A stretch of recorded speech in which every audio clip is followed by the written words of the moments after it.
强化符文是筋骨，羁绊棋子是皮相。继上期神器之后，我第二想聊的就是海克斯系统了。回望有强化符文以来的历届云顶备受好评的赛季，强化符文系统无不经过大换血与精雕细琢。相比于棋子和羁绊的更迭，符文才是更能代表赛季的鲜活细胞。包括 S15在内的一些赛季，普遍存在如下几点弊病：一、同层级强化符文内部平衡的问题；二、选项多选择少，雷同海克斯出现过多；三、对2-1出现的强化符文优化不到位；四、通用海克斯并不通用。首先是同层级强化符文的内部平衡，金色强化符文是重灾区，一方面体现在一些海克斯强到选到就捡，以至于其他7个人开局就当陪玩，这是从他们后台能看到的数据里最明显的问题。我看到他平均排名到3点几了，甚至说2点几了，那削弱一下吧，强了很多个版本，那就削狠一点吧。关爱包裹、特斯拉线圈、异世界、寻宝，还有之前赛季的幸运偷偷，寻宝还好，另外几个是不是削到根本拿不了了？而是说强过头的削到比其他弱的还弱了，那弱的就会变成可选项，总的可选项在变多，不是这样的。这些改动是让我从6个选项里很难找到一个合适的强化符文的处境更加恶化。相当于是这样，以前开盲盒6个有2个小保底，4个干扰项，偶尔有6个全是干扰项的情况，那这种抽卡体验就会很差。不过好在有之与之对冲的情况，就是偶尔能开到个 SSR， 现在把 SSR 砍得比干扰项还要烂，那小保底还是小保底，只是干扰项变多了而已，只是让6个全是干扰项的糟糕体验变多了而已。所以我感受到另一方面更急切的问题是，干扰项太多强化符文弱到根本选不了。那些特别差的海克斯垫底了就应该删掉，几个版本都是5点几甚至更差的排名，选取率低到可怜的，有什么存在的必要呢？现在不开放海克斯数据，我们不能像以前直观的看到这种问题，但是问题还是存在啊。比赛巨头、游戏计划、暗影剑龙、强者生存、我眼睁开，一个赛季了，到底哪些人在选？删掉的新竞争者、果实上传、钻石之手、风不可挡，能证明这种问题真实存在，并且有被意识到。但是删掉它总选项变少，分母变少，也不是解决可选项变少的有力手段啊。这些强化的效果可以随着版本逐渐更新啊。承认自己设计的比较失败，重新设计都可以。这些东西本来大部分就是在内测阶段做的，那时候大家对这个赛季的理解远远没有现在的深入，怎么可能一来就做得好？但又怎么可以把那些低胜率或者低选取率的已经被证明失败的强化符文从 PBE 流到 15.12345 一路流到云巅世界赛版本呢？还有就是同层级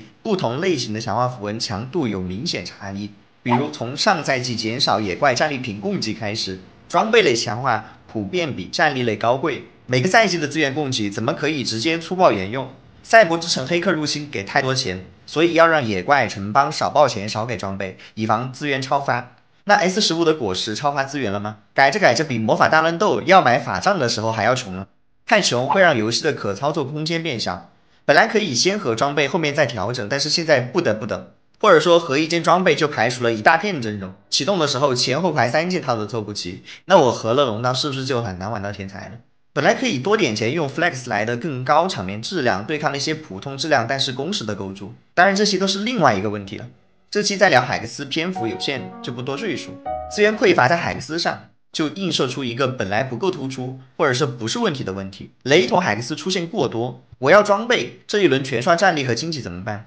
城邦穷的要死，我明明什么错都没犯，小心翼翼攒钱，到4-2连20块搜卡都没有，过度装备样样做好，但是就是因为海克斯一个经济不给，地书同行，这气不气？强化符文它本来是有一套分类系统的，在 S9 符文大陆传说的时候引入的概念，经济、战力、装备、构筑、随机几个大类，又分即时的和延迟的，有必要同时出现3个装备类吗？6个全是战力类这种情况合理吗？全随机就会有不少这种极端情况发生，可以给3个刷新栏位设置权重，比如第一个经济类权重高，第二个更可能给装备，第3个刷战力、构筑、随机，至少保证每个类型要出现一个嘛。玩家需要的是从反响和地地接续里面去做选择，而不是从地地接续和天降金币里去做选择，尤其是在它根本不需要经济的时候。其实 S9 的英雄传说之力是很不错的设计理念，当时比如选奥恩就保底每轮有神器和一些装备，选龙王就固定3轮有经济，选海牛就固定3轮至少一个栏位出现构筑相关，只是说因为阵容不平衡导致每个玩家会趋同的去选择一种传说之力。即便是后期不公开胜利数据也没有改善，设计团队可以考虑这样优化：选龙王的时候不是固定给升级咯，知识下载学有所成，而是说每轮都给一个经济保底。这把游戏给真人财宝，下一次可能是利滚利或天降金币，这样就不会让完全的确定性破坏强化符文的随机属性，但同时为有一定游戏偏好的玩家提供了保底。第三点弊病是对2-1强化符文的优化不到位，这个我观察到有在改善，但是还有很大的进步空间。2-1无可争议是3轮海克斯里对游戏影响最大的，因为回合数足够多，3-2只影响3-2级以后，4-2只影响4-2级以后。有经验的玩家会根据场面选择合适的强化，来为这把游戏找到一个方向。比如2星卡配装备类海克斯冲连胜，手里没过度质量选择延迟战力或者经济卧薪尝胆韬光养晦，还是说来一个英雄强化或羁绊专属直接定阵，这些都是理想的情况。糟糕，但是现在又频频遇到的情况是什么呢？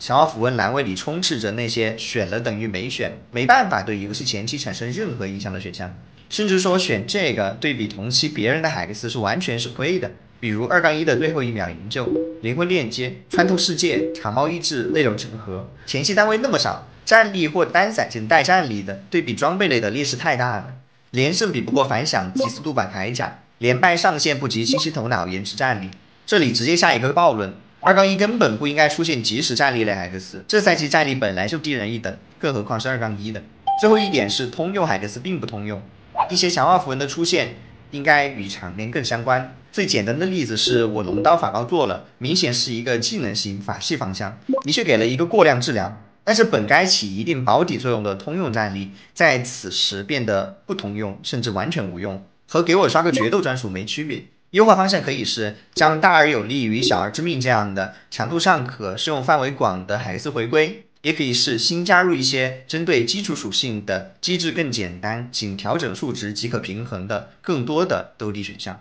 以上如有更多，欢迎在评论区讨论。